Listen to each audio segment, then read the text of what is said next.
Officer Dave, would you open my courtroom, please? The state of Michigan 36th District Court is now in session with Honorable Judge David S. Robinson Jr. presiding. Court is now in session. Good morning, everyone. Good morning, Your Honor. Good morning.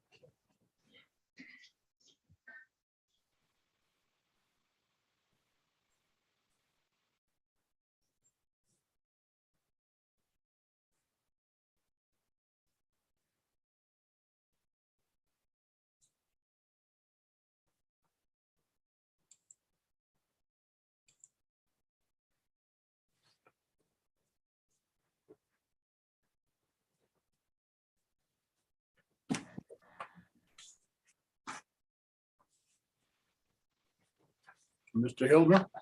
Morning, Your Honor. I had Mr. Newbauer. Oh, there he is. Mr. Good Newbauer. morning, Your Honor. Good morning. Gentlemen, let's call file number 22-185-671. Prism Lab LLC versus City of Detroit. Date and time for motion for summary disposition filed on behalf of defendant, City of Detroit. Your respective appearance. Yes, good morning, Your Honor. Clifford Newbauer appearing on behalf of plaintiff P70910. And Philip Hildner, P77913 for defendant. Mr. Hildner, I believe it's your motion. Thank you, Your Honor. And I will keep it brief, but I'm happy to answer any questions Your Honor may have. But our motion is simply a plaintiff's claim is barred by the statute of limitations in MCL 500, section 3145. We say they've missed the statute of limitations for two reasons. One is the services they claim we have to be notified of those services within 1 year. They did not. They filed their claim on May 2nd, and their services were provided in April 2021, so over a year before. The other part is we have to have just notice of the injury within 1 year. There's maybe some confusion about the date on which this accident happened, but whether it was in March 2021 or April 2021, again, May 2nd is more than a year after that, May 2nd, 2022. So it is barred by the statute of limitations. Plaintiff raises two defenses. One seems to be simply that they tried to file the claim on time at the end of April 2022, but the statute says the claim has to be commenced. Commenced means filed. The court's record shows that it was filed May 2nd. They also say, well, it was told because we had notice of their claim, and they attached some sort of fax confirmation, but we never received notice of their claim. The fax confirmation doesn't seem to prove what they say it proves. There's nothing saying here are our bills and records we're claiming on behalf of Mr. Collins. It is just a fax, and I attached an affidavit from our third-party provider showing that they're not familiar with that fax number. Even if they did fax some bills or records to that number, we wouldn't have received notice of them. So there is no reason to toll the statute of limitations. So their claim must be dismissed. Mr. Newbauer. Yes, Your Honor. And I mean, just a brief response. I mean, we incorporate our response brief, but the long and short of it is we did my office FedEx the summons and complaint to the court on April 19th, showing that it was received on April 20th of 2021. I understand that the summons itself was not signed until May, but filing of the complaint, I mean, we show verification that the court signed for it, received it, and therefore it was commenced. So the timing of this was before. Now, the accident date itself, yes, there was a clerical error on my office's part where we put the date of the accident of actually the results of our testing as Prism Lab performed. So the testing results were April 23rd. Unfortunately, that's what went into our database, and we didn't catch it prior to the filing of the suit for the date of the accident of 3/6. So we do ask to leave to amend the date of the complaint for the date of the accident to March 6, 2021. All right, I have a question here. The court required the parties to file under MCR 2.3028 the disclosures. What date of accident did your firm put in your 2.3028 disclosures?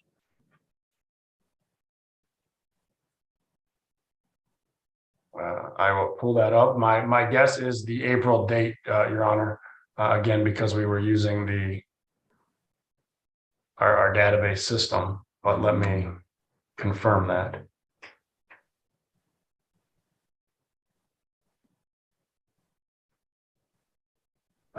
Your Honor, in regards to the actual written document, we did not put a date in regards to the accident itself. I don't see All right. Mr. Hilton, anything for you? Nothing from defendant, Your Honor. All right. Thank you, gentlemen. The court's prepared to rule in this matter.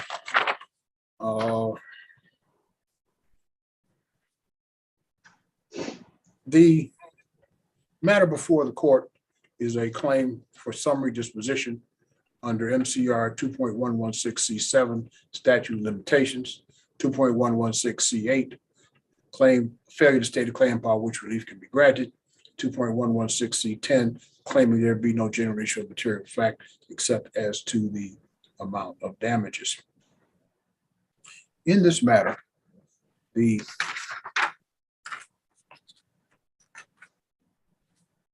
summons was issued on May 2nd, 2022. And I think there's some things that we need to consider as to some court rules that I think are important in the decision here. MCR 1.109E5 says that the signature of a person filing a document constitutes a certification by the signer that A, he or she has read the document, and B, that to the best of his or her knowledge, the information there is well-grounded in fact. I also note that MCR 2.101B provides that the commencement of an action is done, a civil action is commenced by the filing of a complaint with the court. MCR 2.102 provides that upon the filing, the summons shall be issued by the clerk. On the filing of a complaint, the clerk shall issue a summons to be served. In this case, the face of the summons indicates it was issued on May 2nd. And MCR 2.102B7 further provides the summons must include the date on which the summons was issued. In regard to the mention in the plaintiff's response to the motion that the true date of the accident is March 6, 2021. And in paragraph 5, plaintiff says, plaintiff seeks leave to amend his complaint to correct the date of accident from 4/23/21 to 3/6/21. MCR 2.118 provides that a party may amend in 118A1, a party may amend the pleading once as a matter of course within 14 days after being served with a responsive pleading by the adverse party. That is, after plaintiff filed his complaint with the wrong date, it had an absolute right within 2 weeks to file a complaint to amend the proper date. MCR 2.118A2 provides that except as in A1, a party may amend the pleading only on leave of the court or by written consent of the adverse party. Leave shall be freely given when justice requires. In the case at bar, the plaintiff had an absolute right, again, for that 14 days to amend his complaint to the right date, failed to do so. I note that the plaintiff did file a witness list and exhibit list on or about July 21st, 2022, but did not correct the date of the accident in that time. On July 20th, 2022, the court set the matter for pretrial conference on August 18th. The parties were required in that order, setting that date, to make the MCR 2.3028 disclosures within 21 days of the date of that notice. MCR 2.3028 A1A requires a party to provide, quote, the factual basis for the party's claim. We had a pretrial on August 18th, 2022. No request was made to amend the date of accident by the plaintiff. It was only in response to the motion for summary disposition that that was filed on September 7th, that plaintiff stated in paragraph 5, in its response said it would like to change the date of the accident from 4/23/22 to 3/6/21.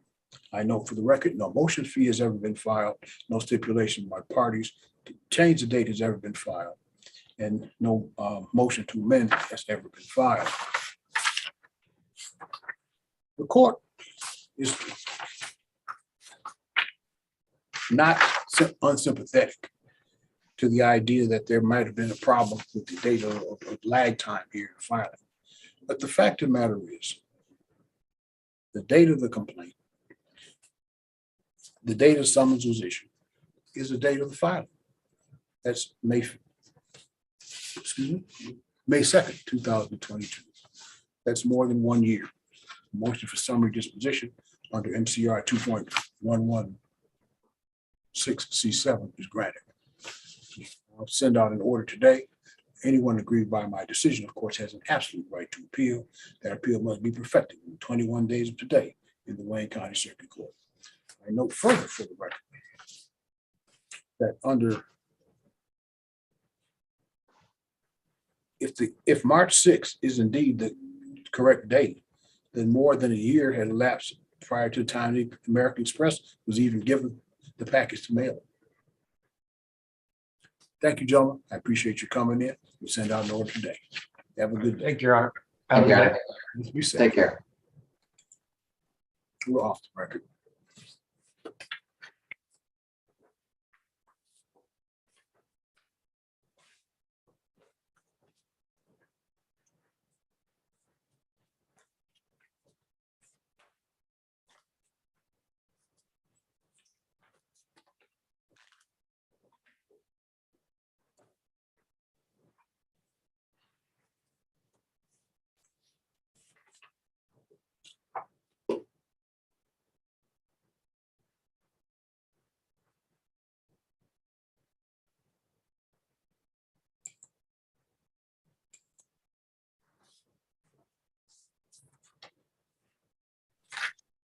Good morning, Your Honor.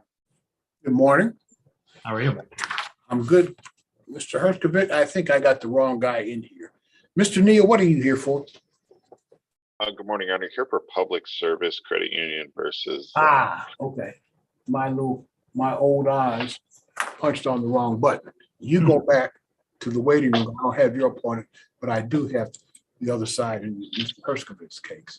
So you go back, Mr. Neal, and I'll see if I can't put the cursor on the right name this time.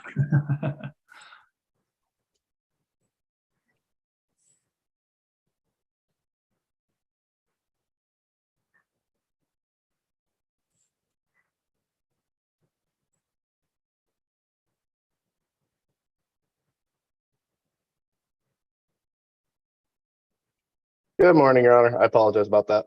Good morning. We are on the record. This is 21-169-710 Philip Wright versus the Liberty Surplus Insurance Group. Your respective appearances. Good morning, Your Honor. Doug Harris-Skevich on behalf of the plaintiff. Now, State Bar of Michigan, Mr. Harris-Skevich. 81458. Sorry, Your Honor. I was looking at the case number and I have a different case number, the one you read off. So I got kind of off track. Sorry about that. I have 21-169-710. I have 719. No, 719 is not on my docket today. Okay. So let's go forward. You need to change something in your system. And Mr. Brown, your appearance, sir. Good morning, Your Honor. Stephen Brown on behalf of Defendant Liberty P79461, Your Honor. And I do show that on the pretrial, Your Honor. I think both myself and Mr. Harris-Skevich may have the case number wrong, because it looks like it is 710 on your pretrial order, Your Honor. Yeah, I'm looking at the actual file. And in big letters to help my old eyes, the numbers on the outside of the file. Okay, in any event, this is a claim for PIP benefits. And my first question is whether or not we have made the 2.3028 disclosures. Yes, Honor. Back in December. I need a supplement though. Okay.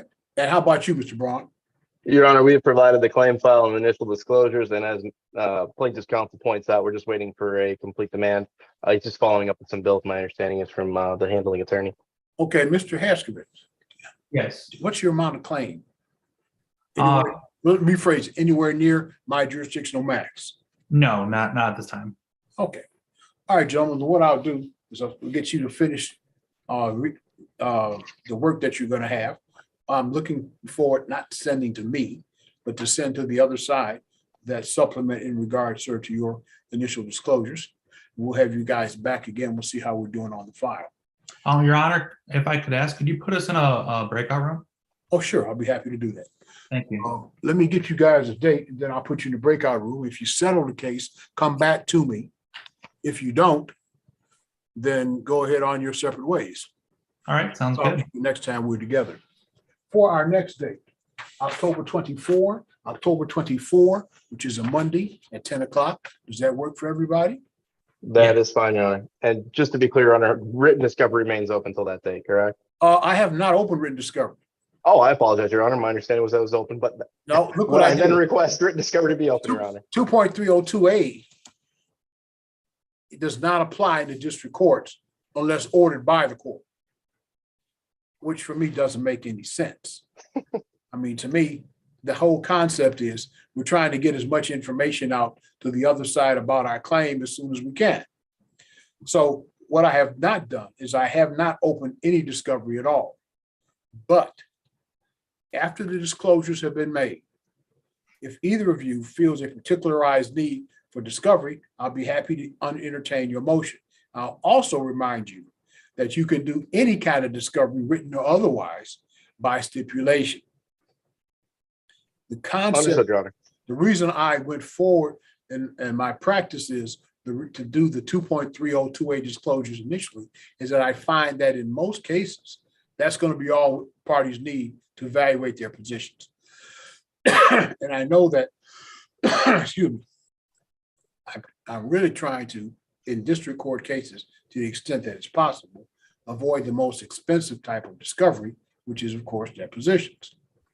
And the vast majority of the information that typically I see parties seeking when I was doing written discovery in PIP cases is required to be disclosed under the 2.302A disclosures. So we'll talk to you October 24th at 10 o'clock. And what I'll do is I'll put you guys down to chat. If you come back to me, if you settle the case, that's fine. If you don't settle the case, October 24th will be the next time. When you have gotten, Mr. Brown, the supplemental disclosures, if you feel the need for further discovery, if you guys can't work it out, file a motion and I'll make a decision. That's what they pay me for. I appreciate that, Your Honor. Thank you for the clarification. Okay, anything else, gentlemen? No, Your Honor. Thank you. Okay, let me see if I can get you in the chat room, see if the technology is being kind to me today. All right, let's start with number 2. Mr. Bond. Number 2. 1. And let's get Mr. Braun there. Okay. All right. Let's stop our video. Music.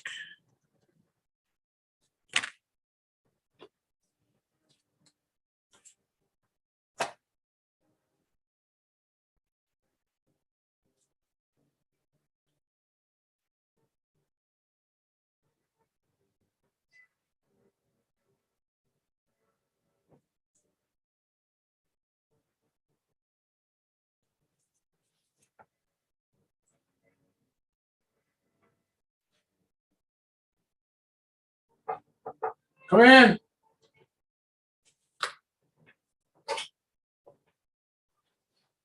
How you doing?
We are on the record calling 2-1-172-283 Public Service Credit Union versus Marshall Whitehead.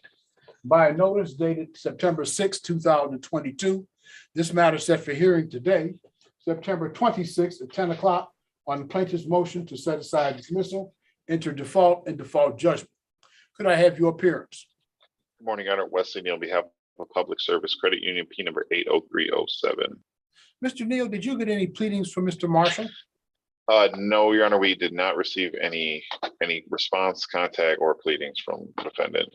Sir, your motion. Your Honor, this is our motion to set aside the dismissal, entered for lack of progress, and enter a default. Your Honor, we rely heavily on our pleadings. Just historically, we had submitted a complaint with proof of service to the court and submitted a default to the court, which apparently was not received by the court, and the court subsequently entered a dismissal based on not having received a default in this matter, and dismissed for no progress. We've attached proof of service as well as our request for entry of default in this matter, and given the circumstances, we do feel it is appropriate to set aside the dismissal, enter default, as there's been service in this matter, and no contact or response has been made by the defendant as to why a judgment should not be, or a default should not be entered against them. Therefore, we do request that the court grant our motion. Well, counsel, I've had a chance to review your pleadings in this matter. The court entered an order providing for service by alternate means. It appears, however, that you were able to accomplish the three means required by the court: first-class mailing, registered certified mail with return receipt, and posting by court officer. The problem seems to be that the court issued its notice of intent to dismiss on or about July 1st, 2022, and we got no response from your office. I think, Mr. Neal, that you might want to look at your in-house proceedings, because whether it was a lack of filing, lack of something meeting the file in the courts, or problem with the post office, or whatever, the purpose of the notice of intent to dismiss is to say, hey, Mr. Plaintiff, there's a problem here with your case. Not the defendant's case, your case. And in this case, there was no response to that. The court, however, is satisfied that you did in fact achieve service under the order for alternate service in a timely fashion. Your unopposed motion, sir, to set aside the dismissal and enter the default will be granted. I look forward, sir, to your default judgment. Thank you, Your Honor. Do appreciate it. Does not look like we received anything, hence our lack of response in a timely manner. But I do appreciate the court addressing this through our motion and order. We'll enter the order at setting aside the dismissal. All right, thank you, Your Honor. You have a good morning. All right, thank you, sir, for coming in. You're off the record.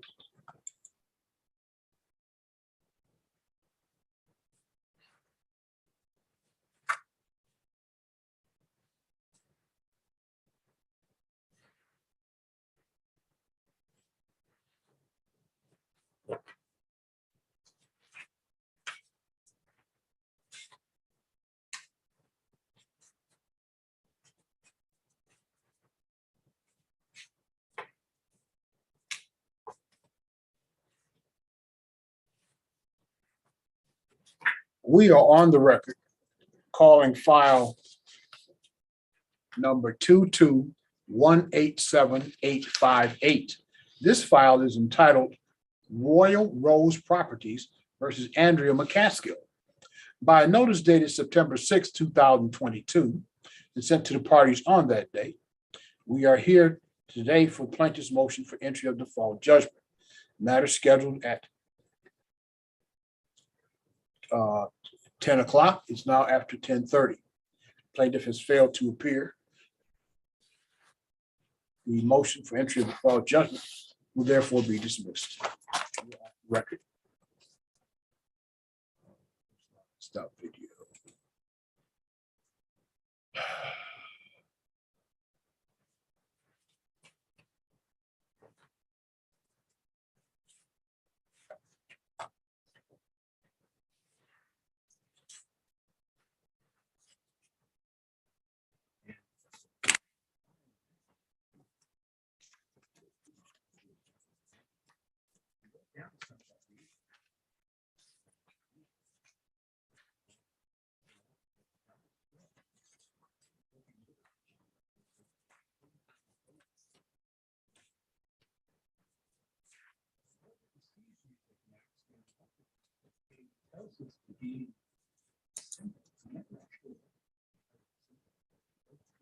Major orchestral works.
Hello, Good morning, Your Honor. what brings you here, sir? I am here for a pretrial conference in the matter of LVNV funding versus Andrea Harris. You've got Ms. Harris. I beg your pardon? You represent Ms. Harris. I do. Okay, I don't have your opponent as of yet. When he gets here, we'll get you started. Very good, sir. Thank you.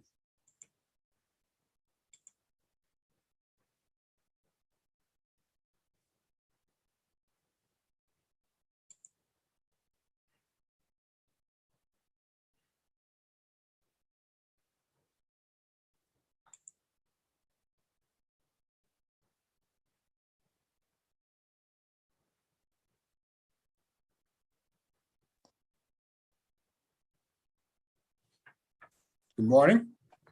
Hello, Your Honor. Ms. Patterson, you hired an attorney, correct? Yes, but I was trying to explain to you the last time, I don't think that he was going to take the case because he said I had to pay him $290 an hour and I don't have that. Okay, well, let me put you back in the waiting room. I have a case that I can do right now because I have both sides. Okay. Thank you.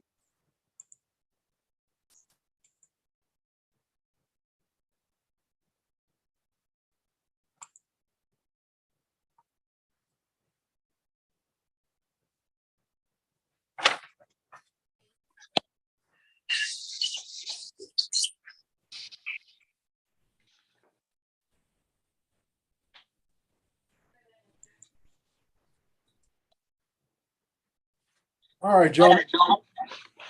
We are on the record. This is file number 22191-410, LVNV funding versus Andrea Harris. This appears to be our initial pretrial. Your appearance. Judge, may I please court? My name is Attorney Richard Rusin. My bar number is 35222. And I am the attorney of record for the plaintiff, and I am the attorney of record for plaintiff in this pretrial today. Your appearance, sir. Good morning, Your Honor. Mark Small appearing on behalf of the defendant, Andrea Harris. Bar number. P26976. Where are we, gentlemen? Well, I can see that I sent to brother counsel on September 13th, written discovery.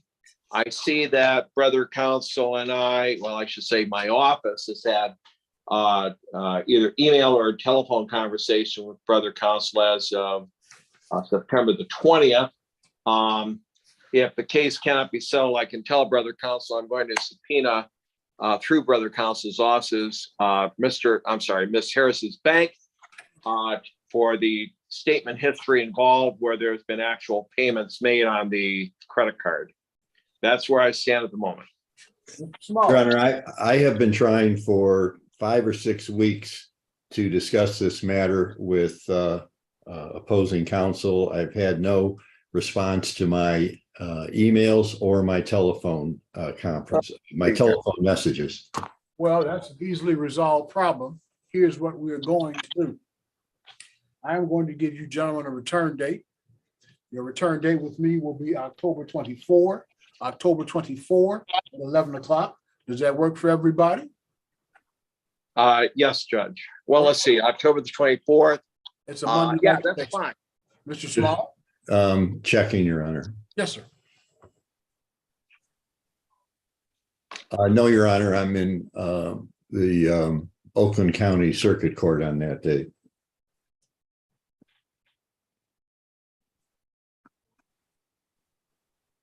How about then October 17th?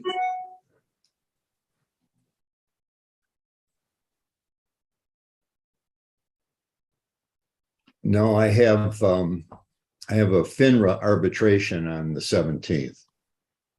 Trick or treat. 31st. October 25th. That's good. Mr. Ruser?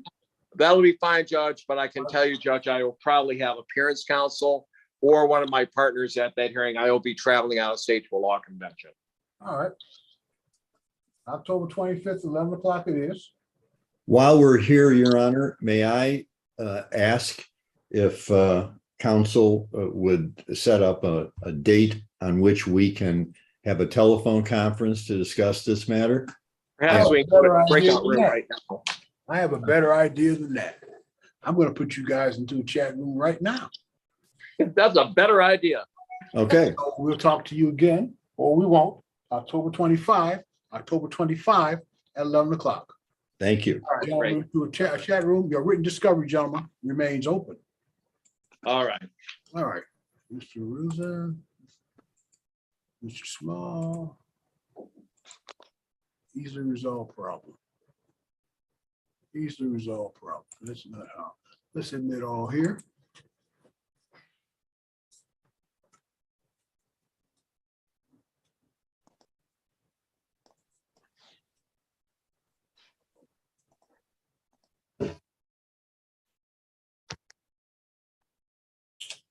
Good morning. Good morning. Hello again, Your Honor. I think we're ready to begin.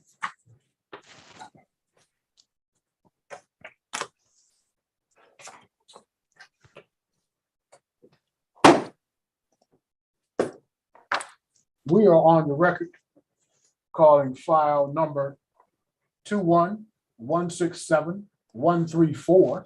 The file is entitled Beaumont Health versus Monique Patterson.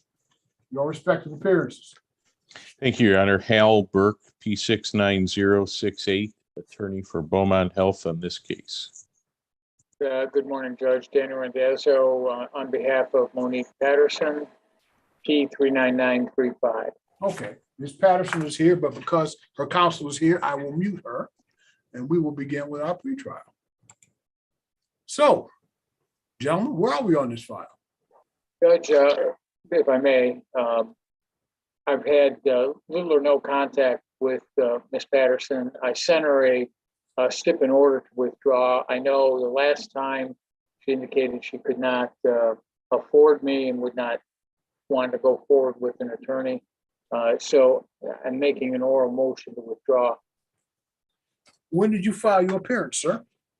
I filed my appearance about 9:20. I'm sorry. I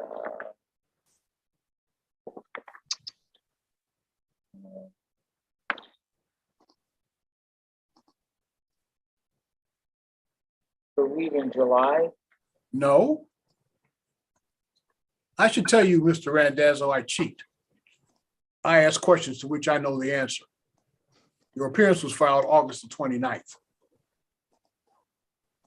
Okay. So here's what we're going to do.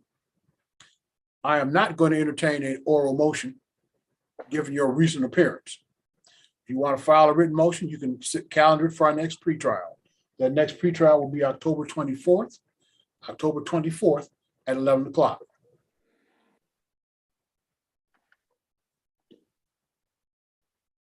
Thank you, Your Honor.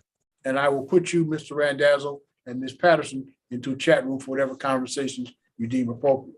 October 24th at 11 o'clock is our next pretrial. Your written discovery remains open. Thank you. Okay? Mr. Burke, thanks for coming in. I'll put Ms. Patterson and Mr. Randazzo into a chat room, assuming the technology is kind to me today. Thanks, Judge. Have a great day. You too, sir. 4.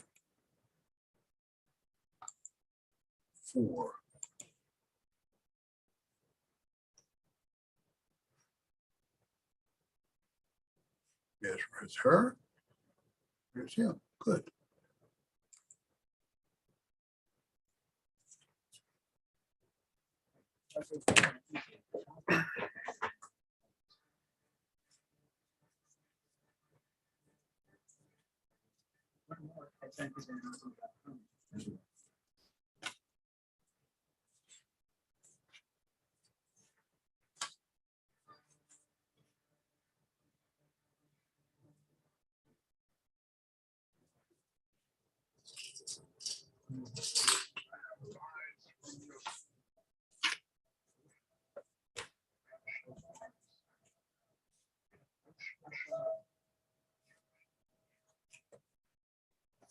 day of the world, the New Year celebration, the classic Rosh Hashanah radio show.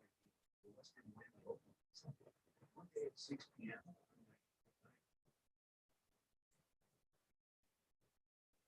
Music of Max Brooknax from his most recognized category music for solo violin.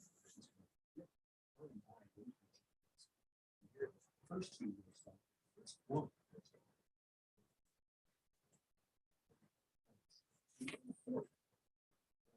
He's Opus 84, which he had a concert shoot.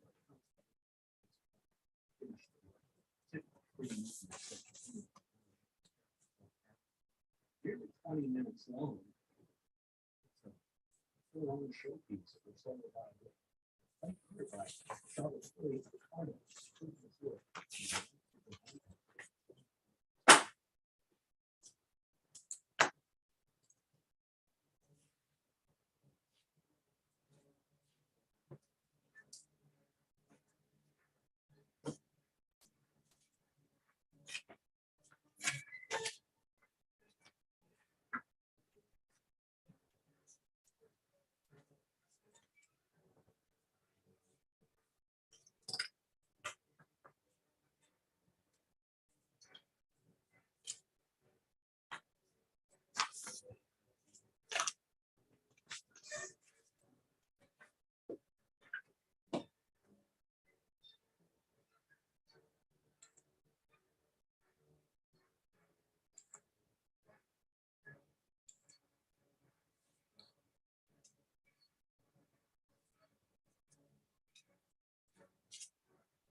Judge? Yes, sir. You guys settle it? No, but I made an offer that Richard's going to take to his client, get back to me today. So we have your date of October 25th. We'll see what we can do in the meantime. Made him an offer that could resolve it very quickly. Okay, we'll see how it works out. Thanks, Mr. Right. Small. Thank Have a you. great Have a day. good day, Judge. Be safe out there. Yeah. That's going to conclude the